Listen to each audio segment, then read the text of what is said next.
দর্শক শ্রোতা মণ্ডলী, আসসালামু আলাইকুম। আশা করি আপনারা সবাই ভালো আছে। পৃথিবীতে আল্লাহ পাক রব্বুল আলামিন যত কিছু পাঠিয়েছেন সব মানুষের উপকারের জন্যে। সেজন্যেই কবি বলেছেন, "নদী কবু পান নাহি করে নিজ জল, তরুগণ নাহি খায় নিজ নিজ ফল। গাবী কবু নাহি করে নিজ দুগ্ধ পান, কাষ্ঠদগ্ধ হয়ে করে পরে অন্নদান। স্বর্ণ করে নিজ রূপে উপরে শোভিত, বংশী করে নিজ সুরে অপরে মোহিত।"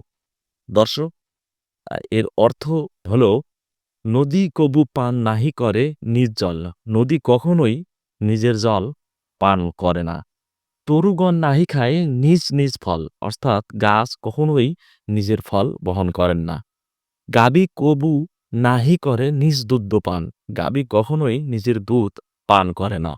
কাষ্ঠদগ্ধ হয়ে করে পরে অন্নদান, মানে কাঠ শুকার পরে চুলাতে জাল দেওয়া হয়। জাল দেওয়ার পরে ভাত রান্না করা হয়। সেই ভাত খেয়ে মানুষ বেঁচে থাকে। সেজন্য বলছে কাষ্ঠদগ্ধ হয়ে করে পরে অন্নদান। স্বর্ণ করে নিজ রূপে উপরে শোভিত, মানে সোনার যে রূপ ধারণাতে সেই রূপটাও মানুষের জন্যে।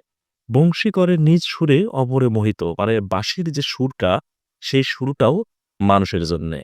তাহলে পৃথিবীতে যত কিছু পাঠিয়েছে না কেন সব মানুষের উপকারের জন্যেই। সেজন্যে কবি এই কবিতাটি লিখেছেন।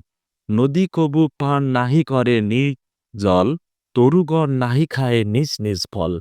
গাভী কবু নাহি করে নিজ দুগ্ধ পান, কাষ্ঠদগ্ধ হয়ে করে পরে অন্নদান। স্বর্ণ করে নিজ রূপে উপরে শোভিত, বংশী করে নিজ সুরে অপরে মোহিত।